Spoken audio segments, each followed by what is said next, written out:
2022, we had the return of the Battle Pack. £5 more expensive with the Hoth Battle Pack. Well, sorry, the Snow Trooper Battle Pack. This thing was great, but we've had another one. Released out at the same price point, the 501st Clone Troopers Battle Pack. These both look great, so let's have a comparison.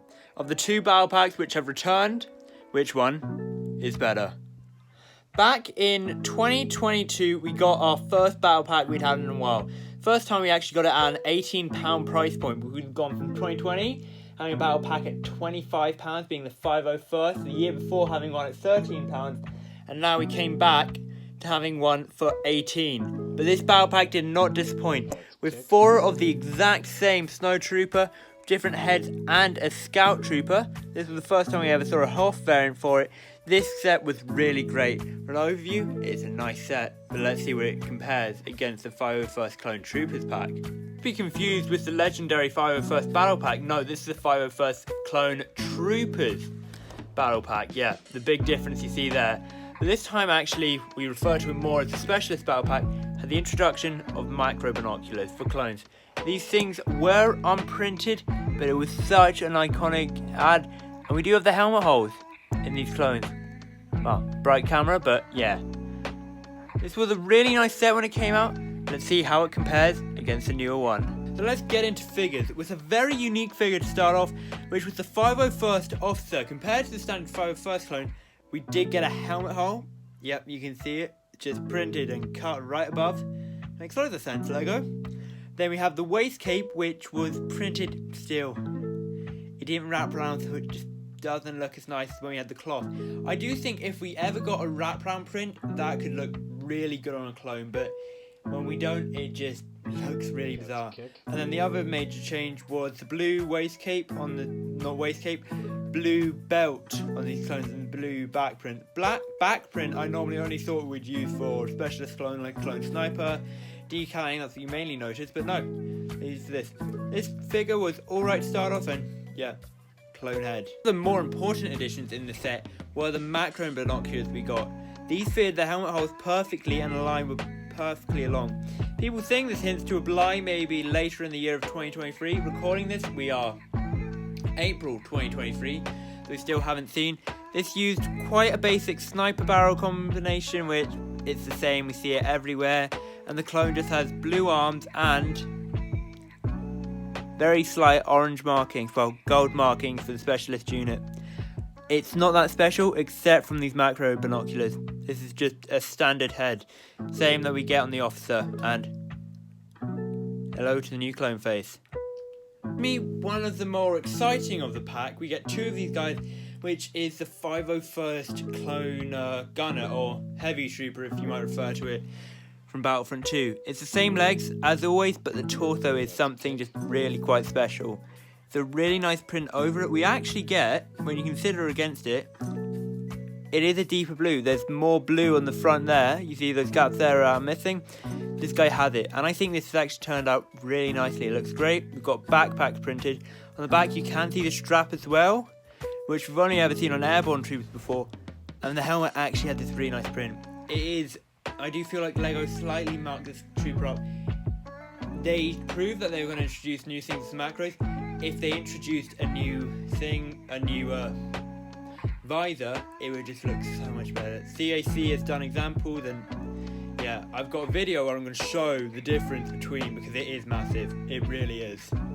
To the Snow Trooper Battle Pack, we get 3 of these guys. These Snow Troopers are really nice, and to the year, we hadn't seen a massive amount of them. We'd seen them introduced first in the AT-AT from 2020, then we saw them, we actually didn't see any more of them apart from this set, the AT-AT and the UCS AT-AT, and under each of these heads we've got different flesh tones. So here's 1, 2, 3. Of course, for the Snow Trooper Battle Pack, one of the more weirder but I actually quite like it, is our Hoth sort of Imperial Scout Trooper. The head's a nice print underneath. I do like that you've got flesh tones under all of these figures. It makes them a bit more interesting and makes figures, for me, a bit more valuable. I do actually prefer a bit of the light grey. I'm not sure about this. The figure is nice. Yeah, it's a good figure to have. However, for Trooper, we get an AV cannon in a micro scale build.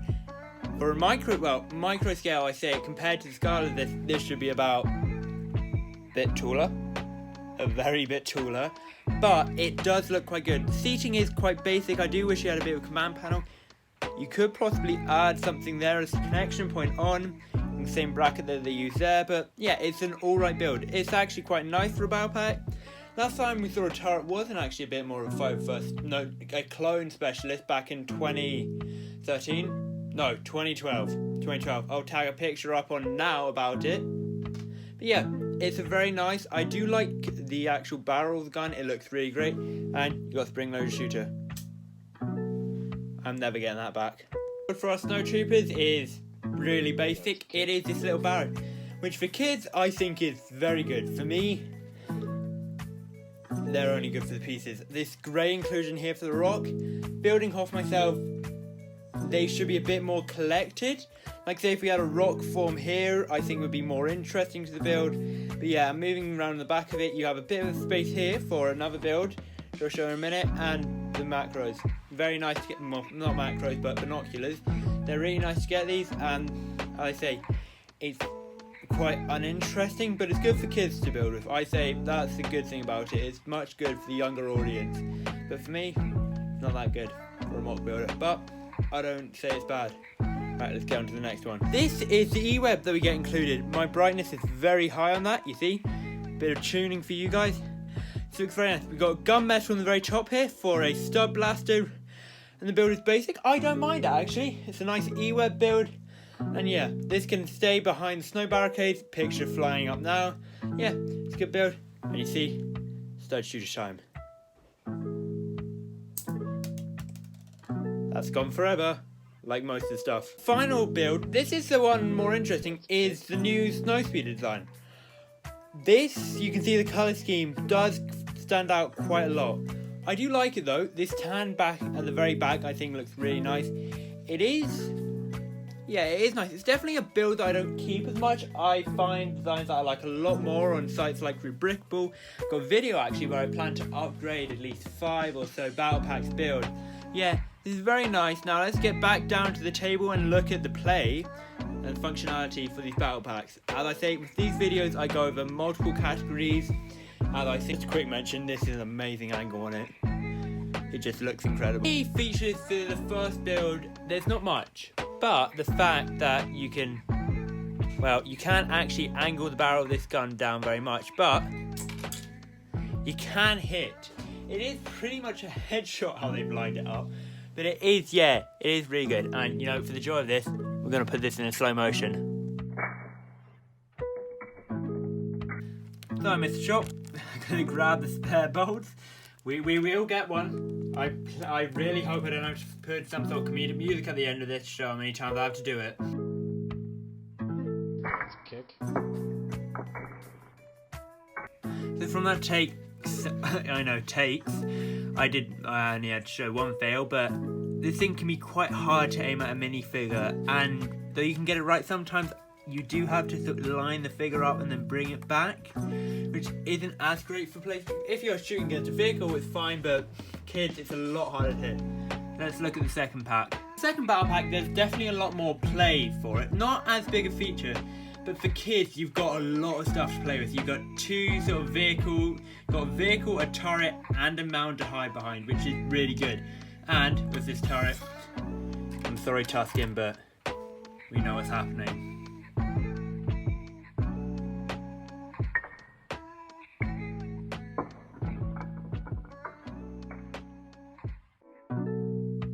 For kids, I would say this pack is the best. If you think for a kid, you've got so many vehicles. You've got this trench where you can have your soldiers hiding behind.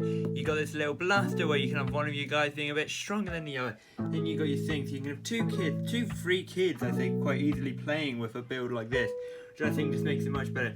This is good, but this, I would say, this definitely gets a point on the for kids category, but feature-wise, this is the best. This is just the most hidden away feature, and it looks really great. Don't get me wrong, this is good, but it's so obvious. It's not bad obvious, because the gunmetal grey makes it look good. We compare it against other builds I have. I don't have a build for Reach to show an E-web, but it isn't as... Wait, let me cut for I'm gonna bring one in. Go, oh yeah, but that's a mock. This is meant to be for kids. This is the point. An E-Web doesn't have that massive barrel on the end. This is actually a custom design I've designed for Imperial builds. Oh, sorry, not for Imperial builds the store, but Imperial builds that I do myself.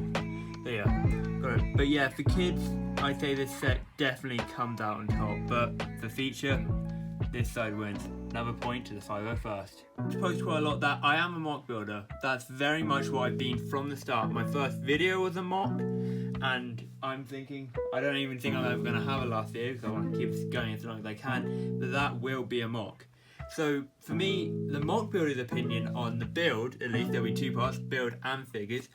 Build definitely falls to this. This speeder, though the design isn't great, I can very much, with about 5 more pieces, it's going to be shown on YouTube short, put into a more different and much better design onto it. It just looks so much better. And these, it's not much to me, but I can use these quite a lot for landscaping.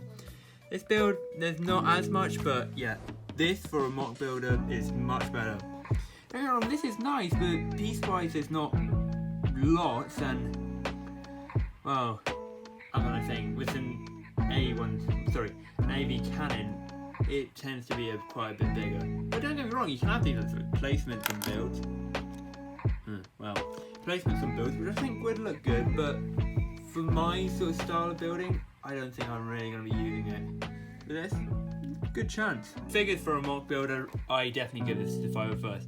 For me, they are very interesting to use. They actually help highlight a mock a lot more because you've got, let's say, specialist troopers sort of moving along, and yeah. I like these. Oh god, I'm going to feel like I'm saying this a lot, but I do like these. These guys are good for mocks, but the helmets do make them a bit harder to position, and these guys just are a lot more unique and add something extra onto a mock, which I think definitely helps their case. Right, let's get on to our final category. So for figs, I've definitely got to give this one to the 501st Clone Troopers Battle Pack. They're the best looking figs anyway. These guys do look really amazing. The helmet holes are a bit bad, but just in general, the quality of these things look amazing. Especially just the offset. I've had these sitting on my desk for about a week or two now. Every time I look at them, it just brings me so much pleasure. They just look really, really great. There's nothing against these troopers, it's just, it is their design with snow troopers. I don't mind them, but compared to the best looking, these guys definitely are. Not to say that they're the best troopers for this pack, because as a battle pack, you're meant to army build to build a big battle. So this, I definitely have to award this side for it. As I say, it's a point system. First at the very end, we can see which one's better. This battle pack wise is much. Like say, 3 of the same trooper and 1 of the other is really great. And for Hoth, we have had a fair history of Hoth packs, but this has to be the best. And time-wise, it was pretty good as well. Don't get me wrong, this came out at a good time, but the clone sets are... Yeah, there still is clone sets. Sorry, that's the wrong thing, but yeah. Well, I'm saying that. Summer could be very good. Could be very good this year. Could imagine among the contradictions I could get at this video. Oh yeah, battle pack wise, this thing is the best battle pack fix. I think the best parts for minifigures definitely comes here. I know this falls into the category of best looking minifigure, but the introduction of macro binoculars for this set really made it something. It looks really great, and also that's not the only thing which I think was a really good inclusion. To get this in light blue, and also getting this back piece print, it just looks so ingenious.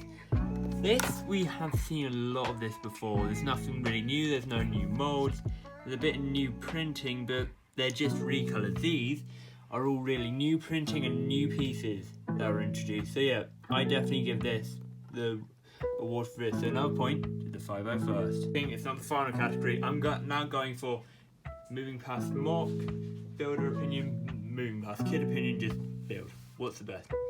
And well, this is a, I don't know what to say, grey with a bit of white, which isn't bad. This is just basic. This design wise isn't my favourite. This build wise is the most interesting. The micro scale of build I've never seen before for a battle pack. I'm highly in favour of it. It brings me back to 2016, 2017, where we got this like command pose, and more wackier builds, but this is sort of a mix between the perfect sort of battle pack build, where you can build a battle from, and then this, which is a very important part to your battle, but it also has that sort of old feel, reminiscence, and makes you remember back to sort of some of the other golden days, in golden days or later. Right, let's get to the conclusion. After the conclusion, which battle pack did better on the score sheet? So we have 8 categories at the moment for battle packs, and the 501st got 5 points, and I'm sorry you guys, but they got 3 points. This is a very good battle pack. It's the best for kids, best sort of for army building, but in general what makes this becomes a better set. Don't get me wrong, if it was purely battle pack, these guys would win, but the feature on this, the design on it, and just the uniqueness of these figs, these helmet holes, I think it's the only time which I can really use them, because the only time they're ever visible is on this fig here, where I don't know, if this is in a case where if it was lower it could look a bit nicer. These are a bit big, but it does use this macro just really pushes it, and these figures, the creations you can make from just look so much better. So thank you so much for watching, guys. Make sure to subscribe to keep and support all of the content. I've got some new videos popping up now. Keep an eye out for more stuff on the channel. There's some more epic sort of rivals between battle packs. I'm going to try and do as many. I'm going to try year by year, get every battle pack compared against each other and see which one comes out every year. I feel like this is going to cost me a lot of cash, but you know, for the content, I'd do it any day. Thank you for everything. Please subscribe. See you in the next one. Epic music.